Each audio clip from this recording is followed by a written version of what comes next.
नमस्कार दोस्तों, मैं नवीन कुमार शेर और वापस आप सबके सामने एक और जबरदस्त सी वीडियो लेकर एक और शानदार सी वीडियो। राइट दोस्तों, आज के टाइम पे जितने भी लोग अपनी लाइफ के अंदर असफल होते हैं फिर फेल होते हैं, उनके फेल होने का मेन कारण एक ही है कि जब भी वो अपनी लाइफ के अंदर कुछ करने के लिए निकलते हैं, फिर कुछ भी बनने के लिए निकलते हैं, उनके सामने चुनौतियां आती है, कठिनाइयां आती है, वो थोड़ा सा आगे बढ़ते उसके बाद वो सोचते हैं कि यार मैंने इतनी मेहनत कर ली, इतना एफर्ट्स लगा लिया, इसका मुझे कोई रिजल्ट नहीं मिल रहा, और निराश होते हैं अपनी लाइफ के अंदर, फेल हो जाते हैं, हताश होते हैं और अपनी लाइफ के अंदर आगे फिर कोई भी कुछ नहीं करते, उस काम को फिर छोड़ देते हैं और फिर आगे फेल हो जाते हैं। राइट, लेकिन दोस्तों आज अपन एक ऐसे इंसान के बारे में बात करने वाले हैं जिन्होंने अपनी पूरी जिंदगी के अंदर संघर्ष और चुनौतियों के अलावा कभी कुछ नहीं देखा। जी हाँ दोस्तों, हम बात कर रहे हैं डॉक्टर भीमराव अंबेडकर जी की जिनकी पूरी जिंदगी संघर्ष और चुनौतियों के अंदर घिरी हुई थी। राइट, डॉक्टर भीमराव अंबेडकर जी ने भारत के अंदर उस वक्त जन्म लिया था जिस वक्त उच्च वर्ग के लोग निम्न जाति के साथ, निम्न वर्ग के लोगों के साथ अत्याचार करते थे, उनके साथ छुआछूत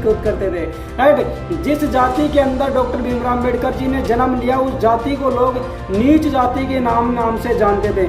ना तो डॉक्टर भीमराव अंबेडकर जी को स्कूल जाने की अनुमति थी, ना उनके साथ कहीं बैठने की अनुमति थी, ना उनके साथ कभी कुछ करने की अनुमति थी। डॉक्टर भीमराव अंबेडकर जी के पिताजी सेना के अंदर सैनिक का काम करते थे, वहां से उनको सूबेदार की पोस्ट मिली। सूबेदार का पोस्ट मिलने के बाद में कुछ साल काम करके उनका रिटायरमेंट हो गया और वो घर आ गए।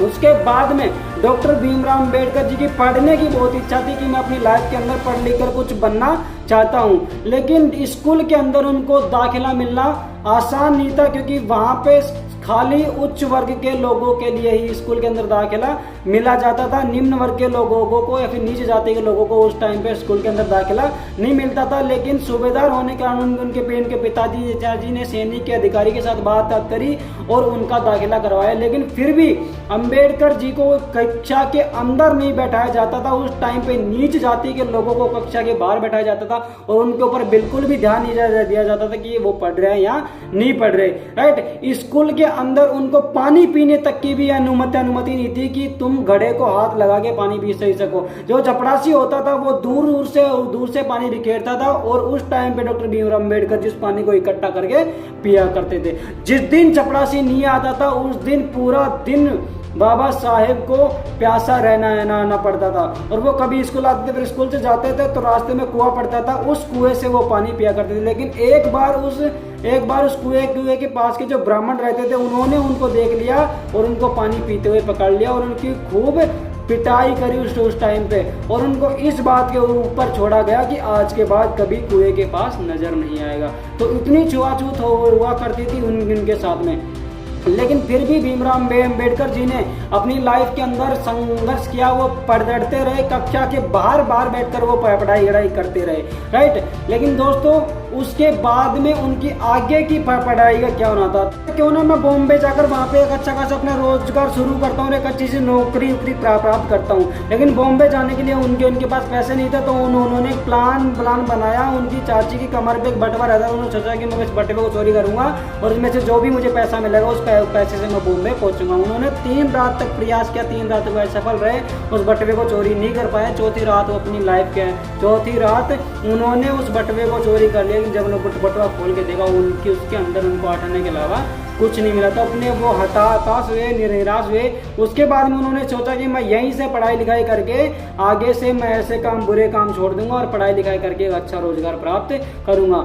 लेकिन उनके पिताजी को नौकरी की तलाश थी, इसलिए उन्होंने अपनी पूरी फैमिली को लेकर बॉम्बे चले गए। वहाँ पे उनके पिताजी नौकरी करने लग गए और भीमराव अंबेडकर जी अपनी पढ़ाई करने लग गए। उनकी पढ़ाई की रुचि इतनी जबरदस्त थी, लेकिन जिनकी पढ़ाई की महंगाई उनके पिताजी के ऊपर बहुत भारी पड़ रही थी। लेकिन उनके पिताजी ये चाहते थे कि ये पढ़ लिख कर एक अच्छा इंसान बने। एक बार टीचर ने भीमराव अंबेडकर जी को क्लास में बुलाया और उनको बोर्ड के ऊपर बुलाया कि इस सवाल को हल कर। उस टाइम पे पूरी क्लास के बच्चे चिल्ला उठे कि नहीं सर, इसको रोको, ये नीच जाति का इंसान है, क्योंकि उन बच्चों के टिफिन बोर्ड के सामने, बोर्ड के पास में रखे हुए थे। उन बच्चों ने सोचा था कि अगर इसकी परछाई भी हमारे टिफिन के ऊपर पड़ जाएगी तो हमारा जो खाना है वो अशुद्ध हो जाएगा। तो सारे बच्चों ने भाग के अपने टिफिन को हटाए, लेकिन भीमराव अंबेडकर जी को टीचर ने जो सवाल दिया था उसको चंद सेकंडों के अंदर उन्होंने हल कर दिया, जिसको देखकर टीचर और सारे स्टूडेंट चौकन्ने रह गए। उसके बाद में इसको स्कॉलरशिप लेके भीमराव अम्बेडकर जी अमेरिका गए। वहाँ से उन्होंने 4 साल तक पढ़ाई करी। 4 साल पढ़ाई करने के बाद में उन्होंने अपनी सेना के अंदर उच्च अधिकारी की पोस्ट हासिल करी। लेकिन वहाँ के सैनिकों को ये भी पसंद नहीं था कि एक नीच जाति का इंसान हमारे अधिकारी के रूप में हमारे ऊपर राज करेगा। तो वहाँ से भी उन्होंने उस नौकरी को छोड़ दिया और लंदन चले गए। वहाँ से अपनी सारी पढ़ाई कंप्लीट करी, वहाँ से अपनी सारी डिग्री ली और डिग्री लेने के बाद में इंडिया आए और इंडिया आने के बाद उन्होंने वकालत शुरू कर दी। वकालत शुरू करने के साथ साथ उन्होंने ये सोचा कि मैं आज के बाद में दलितों के साथ कभी अत्याचार नहीं होने दूंगा और अपना सारा जीवन दलितों को स्वतंत्रता दिलाने के अंदर लगा दिया। उन्होंने ये ठान लिया कि जिस तरीके से आज के टाइम में जितनी भी पार्टियां हैं अपने देश में, उसी तरीके से दलितों की एक पार्टी बनेगी। लेकिन इस पार्टी का मुद्दा उठता ही गांधी जी ने अनशन कर लिया, जिसको देखते हुए भीमराव अम्बेडकर जी ने अपना फैसला वापस ले लिया। उसके बाद में जब आज़ादी की लड़ाई चल रही थी, उस टाइम पे जितने भी देश से जो अपने विदेशी थे, उन्होंने ये सोच रखा था कि इंडिया कुछ नहीं कर सकता, इंडिया का कोई संविधान नहीं है, ये क्या संविधान बनाएंगे। उस टाइम पे इंडिया को संविधान की बहुत जरूरत थी। तो बाहर के विदेशी लोग ये सोचते थे कि इनका जो संविधान है, इनका संविधान बना नहीं है और ये कभी बना भी नहीं सकता। अगर बन भी गया तो इनको संविधान ज्यादा दिन तक नहीं चलने वाला, वो बिखर जाएगा। लेकिन भीमराव अंबेडकर जी ने एक ऐसा संविधान बना दिया जो पूरी दुनिया के अंदर लिखित का सबसे बड़ा संविधान था।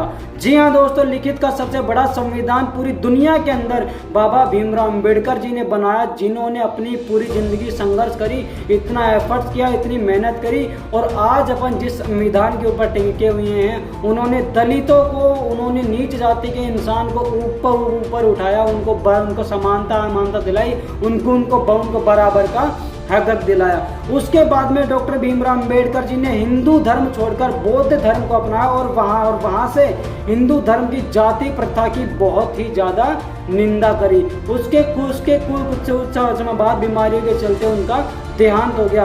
दोस्तों, भीमराव अंबेडकर जी का कहना था कि जीवन लंबा हो या ना हो, लेकिन महान होना चाहिए। जीवन लंबा हो या ना हो, लेकिन महान होना चाहिए।